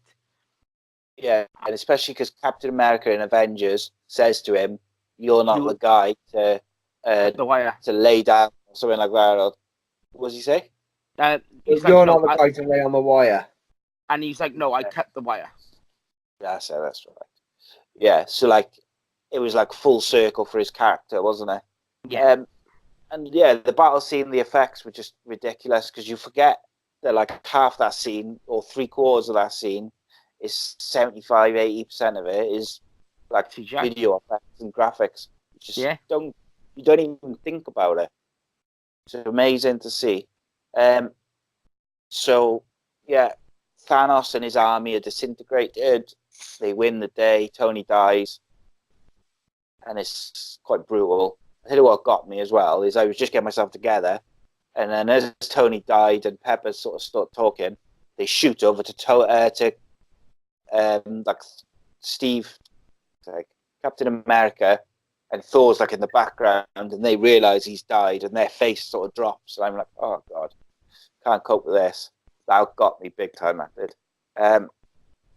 So then, they rather than doing after credit scenes, they basically did them before the credits, and they had a funeral for Tony.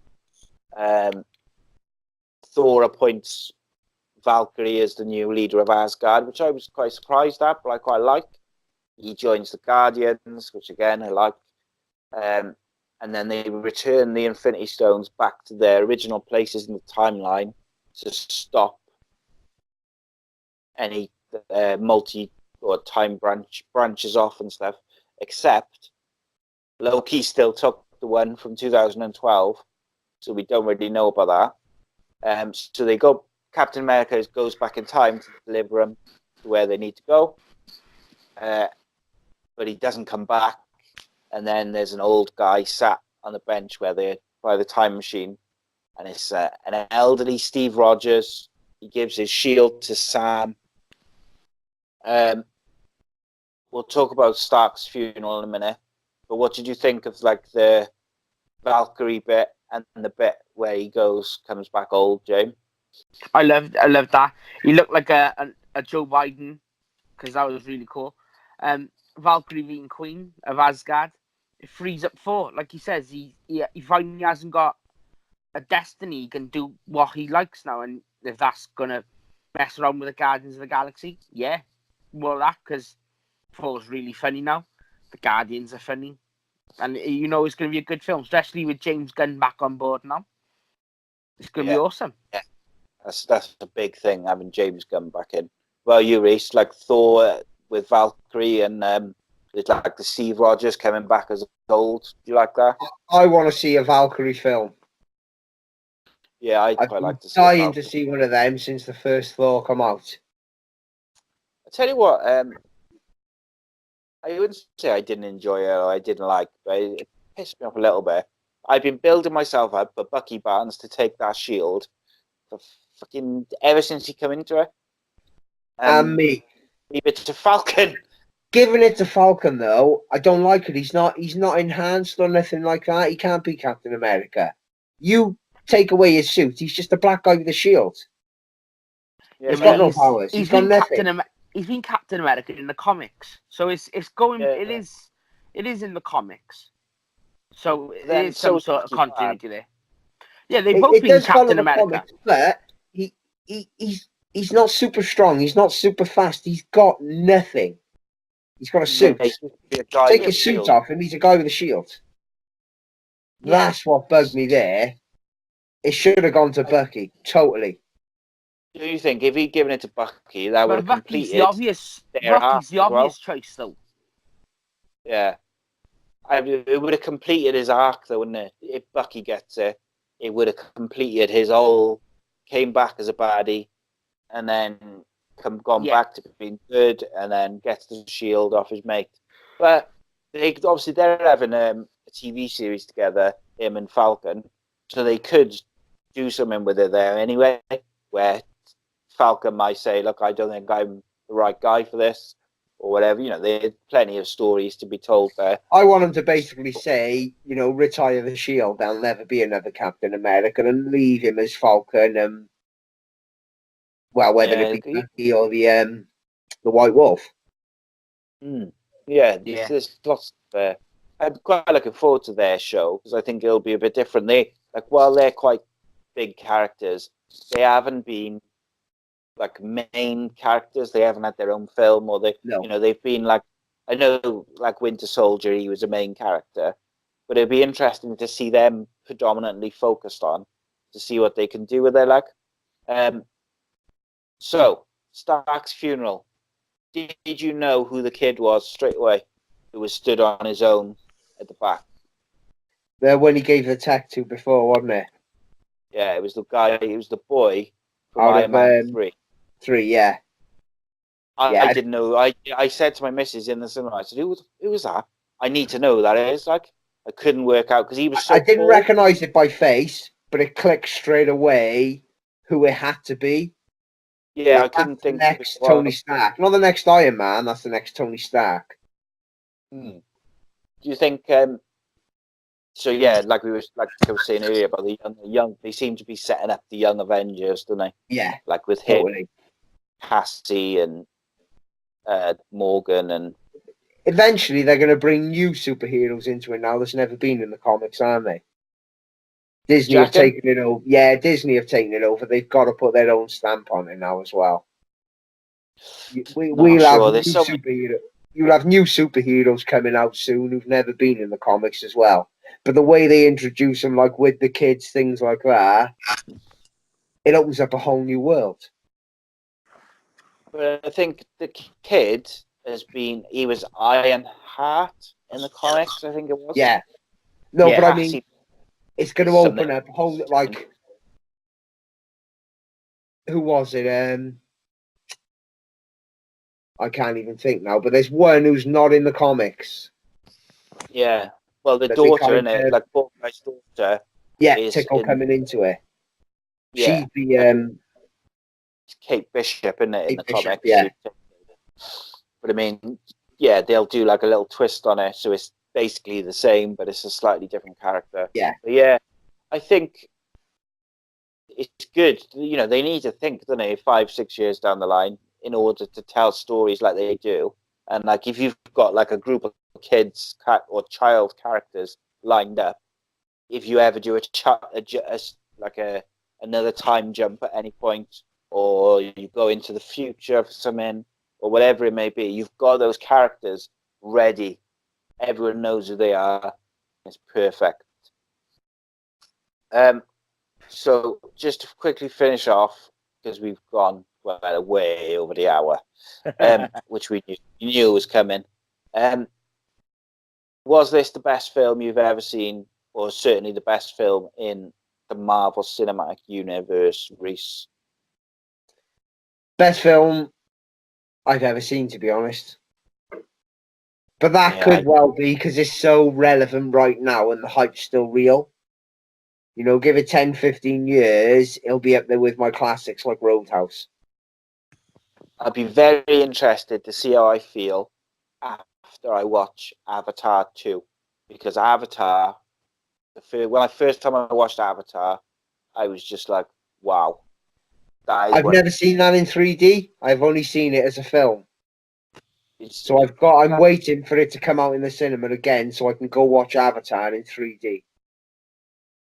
It's one of my favourite films of all time. This I just think, because if you've watched every single Marvel film, this was like the ultimate reward. It was like Jake said, it was like the perfect fan service. They tied up stuff. They had all the characters. It was just the perfect amount of comedy and emotion and everything. What about you, James? Best one ever? My best Marvel? I love Infinity War. Like, I think that's the best film. It's definitely, I'm not saying that Endgame isn't a good film. It's the second best. Infinity War is my favorite, purely for everything out of it. Like, you had everything in Infinity War, so that Infinity War would always be number one for me. It's my third favorite film of all time, because nothing will be Empire. Star Wars is my bread and butter, and Empire Strikes Back will always be my favorite film, always. But it's in the top three. It's Empire, Infinity War, Endgame. What I can't wait to do is watch Infinity War and Endgame back to back. Oh yeah, I can't wait for that. I know when I do that, I'll prefer Infinity War. Because, do you know what? Like, my youngest says to me, he said, I loved Infinity War, and then the last 5 minutes just killed him. You don't like watching it. But this shows how invested even like a 10-year-old is in just watching it. And he loved it, and he loved it, and he loved it. And then when they all got snapped, he was just like, I can't cope with it. Yeah. That's why he didn't want to. When I first said to him, do you want to go watch Endgame? He was like, no, I don't really want to go. I said, mate, trust me, you'll really, really enjoy it. And I'm so glad that I sort of like, not pushed him into it, but like just cajoled him along a bit. Yeah. Because he got he got to see them all come back and have this like triumphant thing. And even though there was sad bits, it wasn't like this brutal, half the universe died like. But so very, very, very super quickly. Have you both seen the Spider-Man trailer? Yes. What do you think, Jay? Kind of like for Marvel to take more of my money. Yeah, I know, innit? Take my money. Yeah. I like that I really like that they've straight away said about the multiverse. It's gonna happen, innit? Not even like hinting, it's just saying outright, like, that's there. That first scene though, when I watched it, I was like, oh, Jesus Christ, not again. When he's looking at the picture of Iron Man, and he's like, I don't know how to cope. I was like, fucking, neither do I. What about you, Rhys? What do you think of the Spider-Man trailer? I can't wait for it, mate. I think I've still got a bit of an erection left from when I watched it. Honestly, this Spider-Man, Tom Holland, best I've ever seen in any Spider-Man ever. They have nailed this character beyond perfect. Yeah, I can't wait for him, mate. He's just perfect as Spider-Man. He's got the comedy. He's that fumbly little geeky kid. Yeah, he is. He's nobody's nailed this character before. They've all been like almost like a goth kid without dressing up like a goth. He's nailed the fumbly, lovable rogue type. I just hope Sony don't fucking be, because their like deal, their sharing deal is up after this Spider-Man film, and I've seen a few rumors like that they want to just add him into the Venom universe and not do the MCU stuff, which I'd be so fucking pissed off if that's the case. But I don't think I don't think they will, because no one's going to want to really go to war with Disney now. No. Disney have pretty much locked down the fucking film world. The thing is, if they do that, they risk alienating all the people who like are well into Marvel, which is a very big, like, you can tell by the amount of money they've just taken in like a week. If you risk alienating all those people by like ripping him out of the MCU just so you can put him with Venom. So I just think that they wouldn't do it for that reason. No. Just pissing I think we should off. start a petition now to boycott Sony if they do. If they take Spider-Man away. Yeah, I think we should start that petition now, just in case. Venom in. Yeah, bring Venom over. Yeah. We need to get rid of Fox, Universal, Sony. Who else do we need to take out of this equation? Just get them all over to Disney. Get them all on Disney and get them going. I can't wait till Disney Plus comes out. It's going to be awesome, that is. 37-year-old man can't wait till Disney Plus is out. Tap happened? What has happened? Right. That is 1 hour and 50 minutes of Avengers Endgame. Thank you for watching. Thank you for coming, you two. I enjoyed it. I could have probably kept on going for like 3 hours, but we'll try and keep it under 2. Thanks for coming on, James. No problem, man. Anytime. Tell the people where can they find you on Twitter? Jamel Cardiff 2011. Sorted. Thanks for coming on, Rhys. Appreciate it as always, mate. No worries at all. And can I just say thank you to my both, because this was my first ever 3-way with 2 guys. So one off the bucket list, lads. Well done. Off the bucket list you go. We'll end on that note, I think. There's an image for you to take to bed, gents. Enjoy. Indeed. Thank you. You can find me on @ACEcast_nation. Give the video a thumbs up. Subscribe to YouTube, and we've like doubled our followers on Twitter and Facebook recently. So I'd appreciate if all those people can subscribe to the YouTube channel. That would be wicked. Thanks, guys. See you next time.